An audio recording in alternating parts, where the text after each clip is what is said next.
Hi everyone, I'm Zulkarnain. You can call me ZQ. So today we have someone very special, and I just want her to introduce herself. So without wasting time, let's go. So first of all, tell me, how do you pronounce your name? Miss Gia.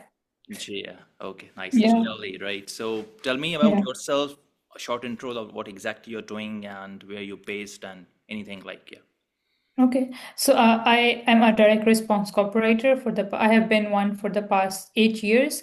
But this year I've also pivoted towards copywriting coaching. So I have worked with almost 200 clients, and I have helped them generate more than $1 million in revenue for over 200 clients. But now I'm coaching copywriters and helping them get their own premium clients.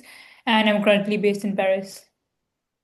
Okay, cool, cool. And how you started your journey, like going from 0 to 3K, 5K, 10K, like, I mean, can you just summarize in a minute or two, like, yeah. Okay. So when I first got started, I was on freelance platforms like everyone else. And I quickly realized that if you do not position yourself as a premium service provider, as a premium copywriter, clients are not going to see you as one, right? Because whatever work you do, they are generating 10 times more revenue from your work than what they're paying you, right? So it once I realized that, I started positioning myself as a premium copywriter, and I also started having offers that were high ticket. Instead of just offering one-time deliverables or just doing one-off projects, I started offering monthly retainers, and I started packaging my offers in a way where it was also helping them bring more revenue, but it was also uh, higher paid for me, and it was also bringing consistent monthly income for me. So that's how I was able to eventually work with, even on those freelance platforms. I was always positioning myself differently than the rest of the copywriters out there, and I was only charging what I truly thought was worth, right? And I stopped uh, working with clients who were just paying peanuts and who didn't have a business model at the back end, because I feel like a big part of this is also working with clients who already have a business set up, who already are doing anywhere between 50K to 100K per month in their own income, because those are the only clients that can pay you premium. But if you are just reaching out to clients who are just getting started, who don't have enough budget for their own business or enough profit in their own business, they cannot afford to pay you as well. So I think it's both about how you position yourself, how you structure your offer, and who you reach out to. Cool, awesome, awesome sauce. So do you think that the branding helped you in is scaling and where exactly you are? Yeah, definitely. Like my income shifted a lot once I changed my entire brand. I also like made my name shorter. I started using my nickname. I rebranded my entire personality. I moved on to Facebook. I started posting more about my interests, what I do as a person, what my hobbies are, where I'm located. I started using that as well, and I started building. I like to think it's like a bougie brand that I'm building right now, and that definitely helped me attract the Yes, kind of I see a clients lot I of wanted to. good stuff, like, you post, and I see your Yeah. success, post, and really it makes me happy to see something, to see someone, going from, 0 to some, at some level. So that's really, really, really good. So, okay. Yeah. So tell me that you've worked with 7 and 8 figure brands. So what you think that these businesses, makes, what mistakes these, businesses make? Mhm. So one of the first things I noticed when working with them was that a lot of them just put all their eggs in one basket, right? So if they are like 100K per month company, they are only marketing off of Facebook. And I was just talking to another business owner the other day, and he was like, they were doing 300K per month in revenue from just Facebook ads alone. And this past month, Facebook changed the algorithm, right? The Andromeda update literally killed the entire business, and the ROS went from 1.5 to like 0.5, right? So that's one of the biggest mistakes I see a lot of 7 to 8 figure brands make, is that they are just focusing on one channel. And when it comes to copywriting, I feel like a lot of these businesses, if the founder is the one running them, his entire business is based off of his own brand image, his own tone of voice, his own personality, right? So when they bring in other copywriters like me, they struggle a lot, and they have a lot of churn with those copywriters, because like these copywriters are not able to speak in the same way as the founder or the brand owner. It's very difficult for a lot of those brand owners to trust those cooperators and just let someone else learn their tone of voice and take over their brand. So that's also, I feel like, one of the mistakes they make. They're too attached to their own tone of voice when it comes to their marketing assets, and it's hard for them to trust others with it. Cool, cool, cool. Okay, next question. Uh, what made you choose this copywriting and marketing as your niche? Like, how did you felt that okay, this is something which I think that I'm gonna totally, kill it. So, what were those variables and pointers that you think that yes, copywriting was something, and then later on, how you niche down yourself? Mhm. So I used to be a software engineer, right? So I was studying to be an engineer, and at that time, I was always very good at English language, and I was ever since I was a kid, I was very good at storytelling and writing, and I would just do that as a hobby. Like in my free time, I was just writing stuff and even writing essays.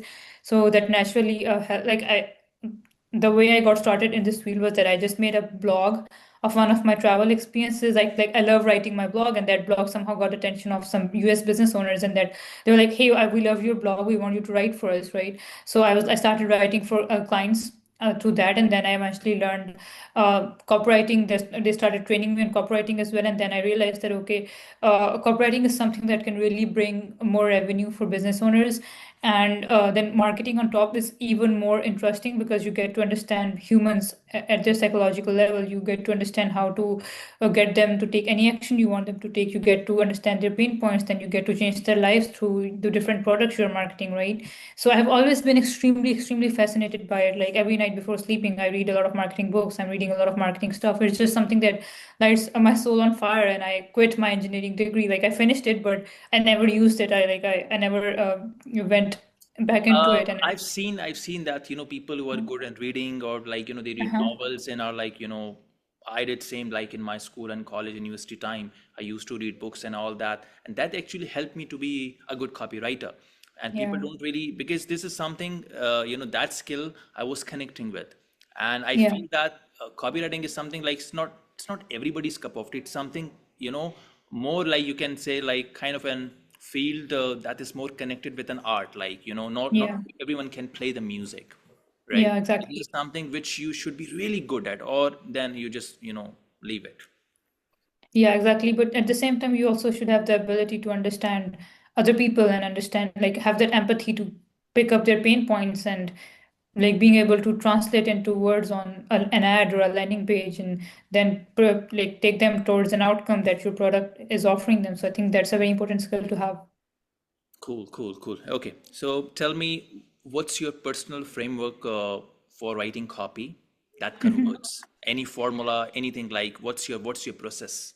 So I feel like there's so many formulas out there, IDA formula, PAST formula, and all those different frameworks, bridge formula. But uh, I feel like at the core of all those formulas, the one thing that always makes copy convert is your ability to understand your target audience at a very deeper level. So one of the things I always do when I work with my clients is that if they have a huge client base, I would write surveys or I would interview their customers in a way where I would sit with them and I would understand what was the exact troubles they were having before, what were their issues, why did they buy that particular product that I was trying to sell, right? I would literally interview them and I would try to study their emotions. I would try to pick up the words they were using, the way they were describing their pain. That alone is marketing gold. And then I would take those surveys. I would, like, if the surveys are not available, I would do a lot of market research online using Amazon reviews, for example, or Reddit research, and very in-depth customer research so that I put myself in the shoes of those customers. I pick up those pain points and I create a swipe file of all their pain points in their own words. And then I also like to do competitor research where I go and study the competitors and I see where those competitors are failing, what are their gaps that they are not solving for the same clientele that I can leverage from in my own copy. So when I combine customer research with competitor research, it really gives me an edge. And I also apply a lot of principles from Nothing Held Back Group and Alan Sultanic. If you're aware of him, like I have Yeah, been a he's huge good. fan I of guess his. everyone is following him, and he holds the cult status and copy and Yeah. offers. Yeah, yeah. It's a big, Yeah, so I consider him the marketing god. I was in his pro program as well for a year, almost last year. So I learned a lot of things from him, and I absolutely love his principles about having a core mechanism, having a superstructure, and talking to outcomes and not selling features. Like a lot of people say, "Oh, don't sell benefits, sell like so you don't sell features sell benefits, and then there's another level to it, like you sell outcomes and not just features, right? So this year too, I launched my own offer and I applied everything he was teaching, and I think that like works really, really well. Cool, cool. And many new copywriter I've seen that they focus on pretty words. So how do you make sure that your copy, sales also and not just sounds good? Okay, so I feel like at the end of it, and this is my favorite topic about copywriting, I feel like it's energy transference, right? Like that's also why I interview the customers I'm writing for. Like I try to put myself in their shoes, so I pick up their energy, right? So a lot of people, they're either high vibrational people or they're low vibrational people. They are either running away from a pain that a product is solving, or they're running towards a goal that they want to solve with the product, right? And you can have the best copywriting skills, you can have the prettiest words you want, but if you're not writing from a high energetic place, people are not going to resonate with it, they're not going to feel it, right? So this is something I personally like to do a lot. Like I immerse myself fully in that particular niche I'm writing for, and the particular product, what the product is doing for the other person, what issues it's solving for them, and what exact outcome they'll get. Like I try to, I don't know if it's the right word, but like I try to do aura farming, if that makes sense. Like I really try to feel those emotions, and then I let myself just like my Sorry, fingers just sorry to go. cut you here. That exactly, things I do when some people ask me. I say that, see, I do very different dark psychology stuff. This is Yeah, something, and that really helps us to understand, the that target audience we are targeting, and all these emotions when we absorb. That's how we emote, you know, yeah. through our copy, and that's all. If someone is reading our copy, then they feel that, yeah, that has something good to offer. Yeah, and that's why, like, when I'm not in a good mood or when I'm feeling tired or not feeling good enough, and if I write something during that time, even if it's a Facebook post, it never performs well. And so, what I like to do is, like, during the day, whenever I'm having this high burst of energy, like I just came back from a gym or I just had a very amazing time with a friend and I'm in a very good positive energy, those are the times things automatically come out of my subconscious brain and I like just write them down, whether it's for a client or for my own copy. And those kind of words always outperform anything else I've written for anyone else. So yeah. Awesome, awesome, good, I good. know it's an unconventional advice, like people are expecting me to share some formula or some You strategy, know, but at the core of it, it's yeah, yeah, about being human. I totally agree with that, because there are many formulas, ample formulas. Yeah, Like, and if someone asks me which formula you are working on, I'm saying that yeah, I don't see any formula. I don't know any formula. I just write with my own instinct when I'm in my, good mood. yeah, And my research, skills and expertise are good. So when I work on any niche, let's say health or fitness, whatever, so I just go, deep down, and do all the things, that's can really makes me stand out.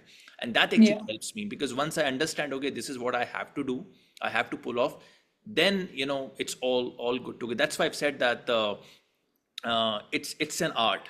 Copy is an yeah. art. Like, so if you really pull this off, then you can beat. Okay, that's good.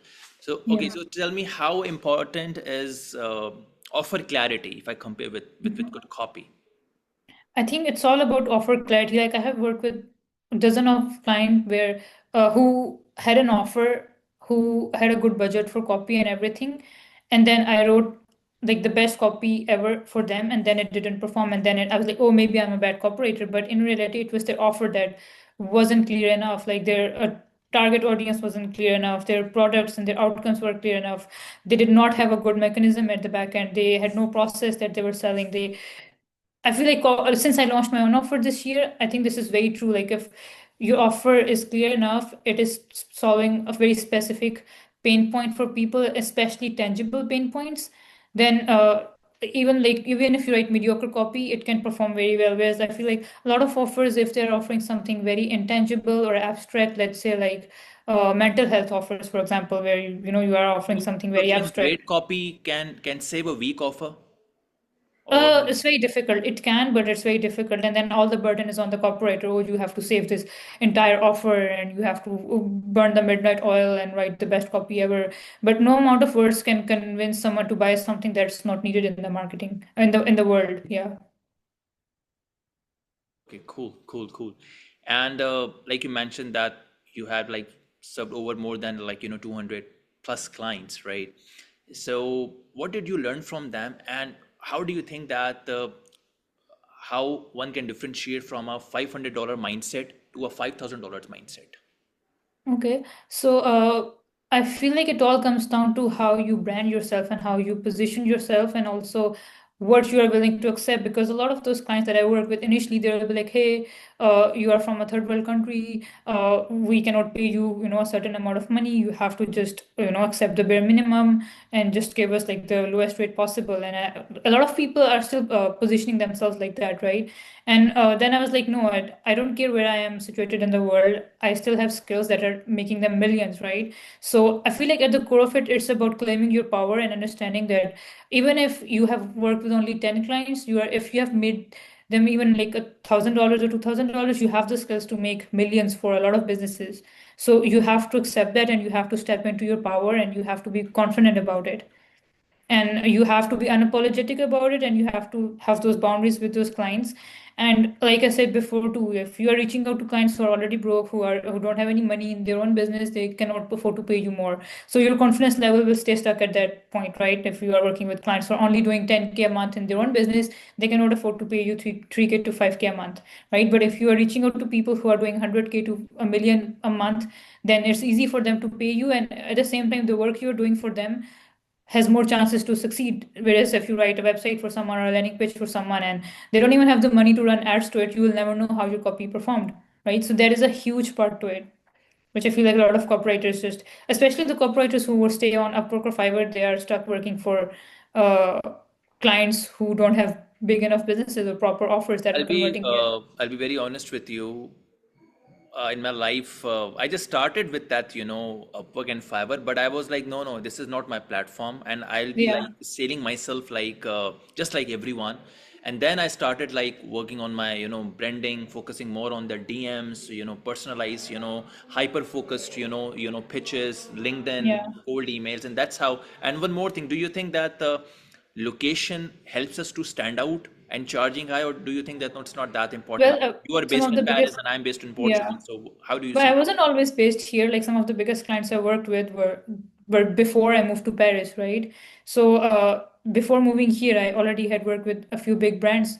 So it all came down to how I was positioning my skills and how what I accepted as a copywriter, right? And one of the things I like doing back then and even now is that I always try to be 10 steps ahead of other service providers.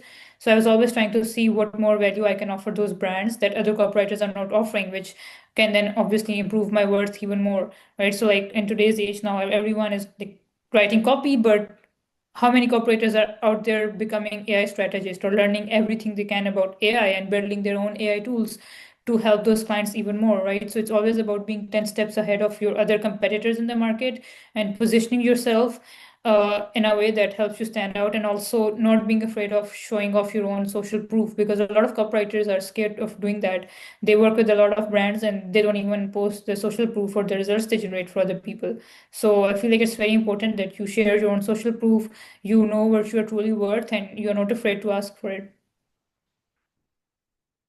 Nice, nice, nice. Okay, tell me what habits or mindset that help you in scaling and working with 7 8 figure brands. So anything that you did on that side, especially working on those habits and that mindset shift you had. I guess Ellen talks a lot about that, but I'm Yeah, gonna so I ask. am gonna quote something by Ellen here, and this is something that I ask myself almost every week whenever I want to get to the next level in my career.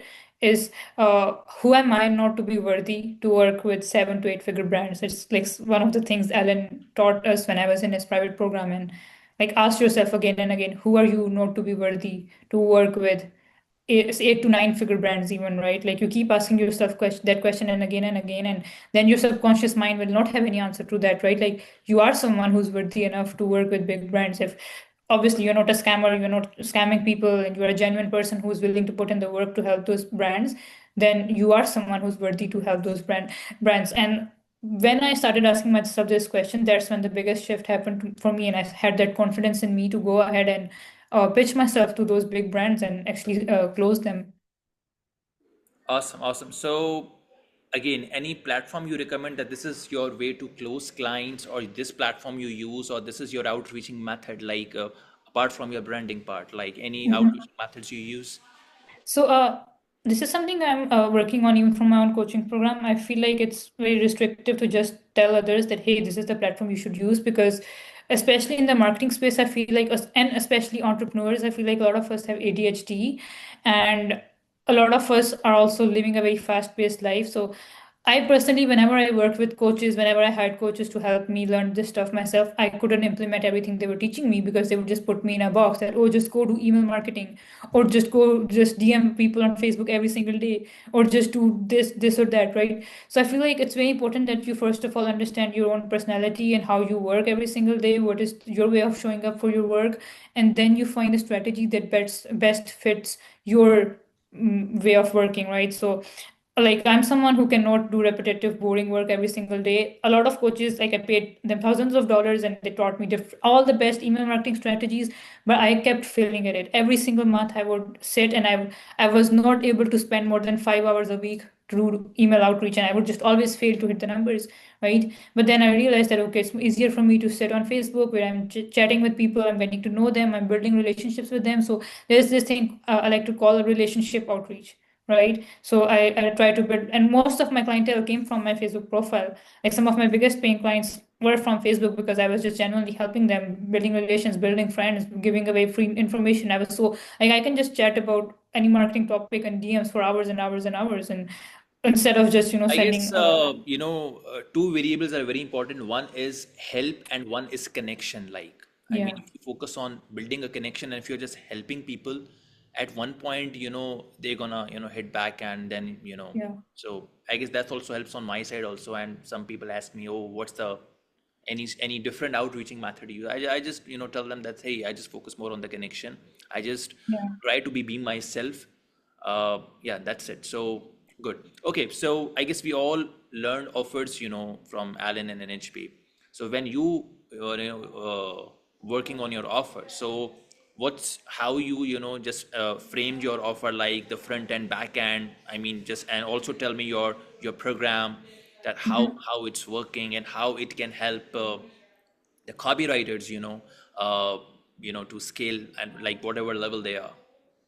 Okay, so the current offer I'm working on right now is for copywriters to help them become very powerful with the use of AI. Because if copywriters are not using AI, they're gonna be left behind and they're gonna be replaced by AI, right? So my current program is helping those copywriters scale their business from 5 to 10K to 15K to 20K dollars a month. In their copywriting business, while also helping them build their own personal brand, right? So I'm currently running like a 6 week program where I bring in copywriters and I'm coaching them on all of these things, on how to position yourself, how to have high ticket offers, how to figure out an outreach method that works best for your personality and your brain and your ADHD type if you have that. And also I'm also planning on giving them a lot of information about how to use AI not just for their clients but for their own business, and how to use AI to stand out amongst other corporators, and while also building a very strong personal brand on social media so that you attract those clients and you change their business as well. So yeah, I'm currently running that's I just started like yesterday I had my first call. I have like around 10 people in the program right now, and I'm planning on scaling it and marketing it more.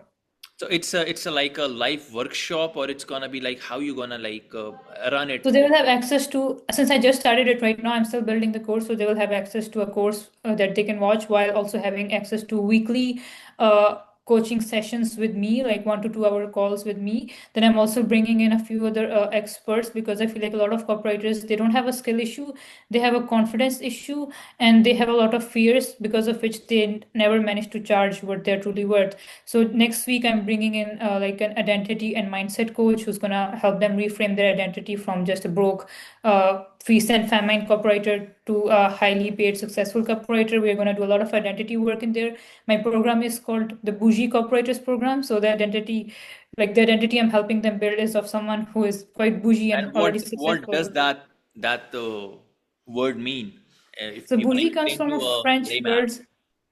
Yeah, so bougie comes from a French word bourgeois, I guess, and it means like just someone who is very luxurious and like someone who is wealthy and well off, and everything they do is related to that. So all the vibes you give off, all the energy you give off is someone who is successful.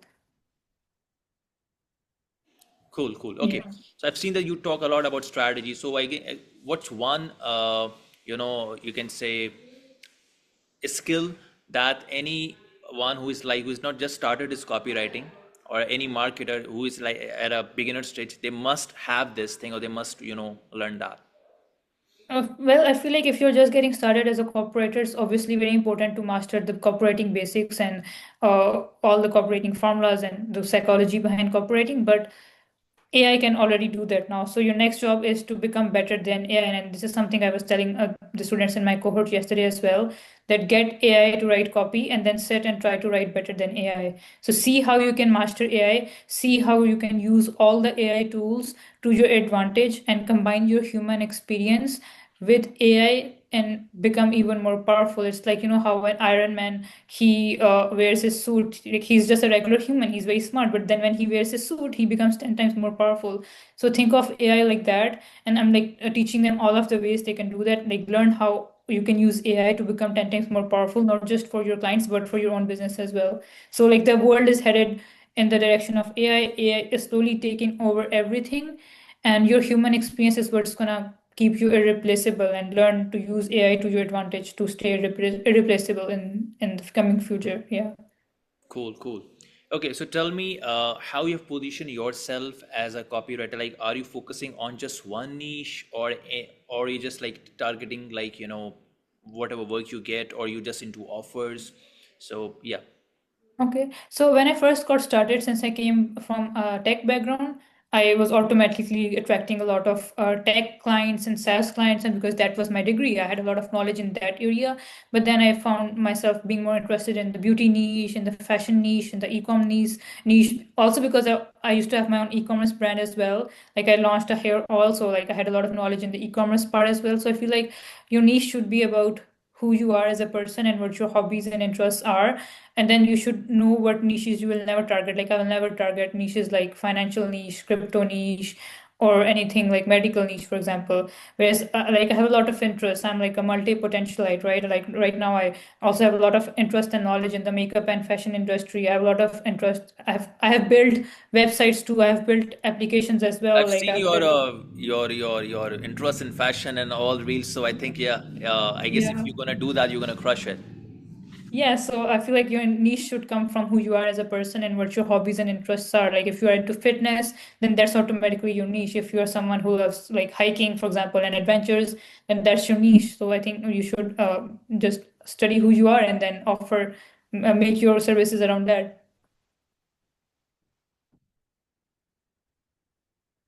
I cannot hear you anymore. Okay, sorry. Can you hear me now? Yeah. Okay, sorry, that was mute. Uh-huh. Okay, I'm saying just wrap up. It's almost like 30 minutes. So tell me Okay. anything you want to share, that if someone want to contact you, and any tips or tricks or hacks, uh, regarding copy and marketing, and about your, program details. Yeah, that's it. Okay, so yeah, if anyone wants to contact me, you can reach out to me on Facebook. If you type GLA, JIAHLE 16, that's my username. You can reach out to me on Facebook or LinkedIn as well. It's the same name there. And I'm happy to help you grow your business, cooperating business to the next level, and help you figure out your specific voice and brand personality. And, we can work together to figure out what your next step is in your career. So yeah. Awesome, awesome. Thanks Yeah. for this short session we had. I hope you had a good time here, and Yeah, yeah, I loved it. Thanks a lot for having me, yeah, ZQ. and good luck for your program. I hope you get a good number of people, and would love to see that what exactly you're offering, and definitely Sure. looking forward to meet you uh, Yeah. whenever I'll be in Paris. Yeah, So sure. Let me know when you come. thank you, thanks.